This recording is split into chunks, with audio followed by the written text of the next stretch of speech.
আয়াত ২৭৬ ইয়ামহাকুল্লাহুর রিবা ওয়ায়ুরবিস সাদাকাতি ওয়াল্লাহু লা ইউহিব্বু কুল্লা কাফফারিন আসীম।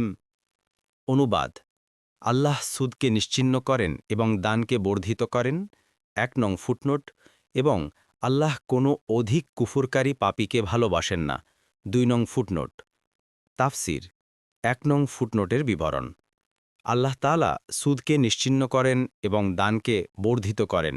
এখানে একটি বিশেষ সামঞ্জস্যের কারণে সুদের সাথে সদাকা উল্লেখ করা হয়েছে। অর্থাৎ সুদ ও দান সদাকা উভয়ের স্বরূপ যেমন পরস্পর বিরোধী, উভয়ের পরিণামও তেমনি পরস্পর বিরোধী।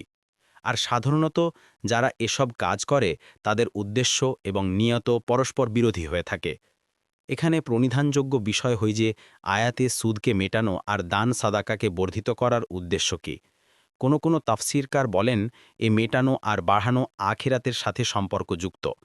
সুদখোরের ধন সম্পদ আখিরাতে তার কোনোই কাজে আসবে না, বরং তা তার বিপদের কারণ হয়ে দাঁড়াবে। পক্ষান্তরে দান সদকাকারীদের ধনসম্পদ আখিরাতে তাদের জন্য চিরস্থায়ী নেয়ামত ও শান্তি লাভের উপায় হবে।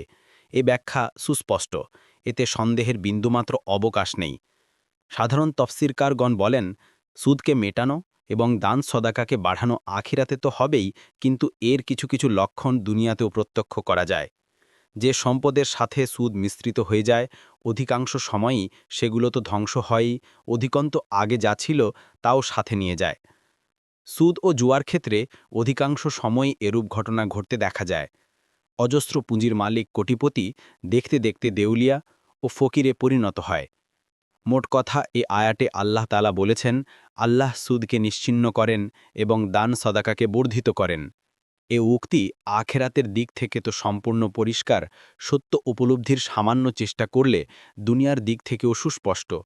তাই রাসূল সাল্লাল্লাহু আলাইহি ওয়াসাল্লামের উক্তি সুদ যদিও বৃদ্ধি পায় কিন্তু এর শেষ পরিণতি হচ্ছে স্বল্পতা, মুসনাদে আহমদ ১-৩৯৫ এর উদ্দেশ্যও তাই। ২ নং ফুটনোটের বিবরণ।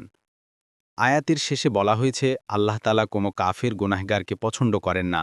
এতে ইশারা করা হয়েছে যারা সুদকে হারামই মনে করে না তারা কুফরে লিপ্ত, আর যারা হারাম মনে করা সত্ত্বেও কার্যত সুদ খায় তারা গুনাহগার ও পাপাচারী।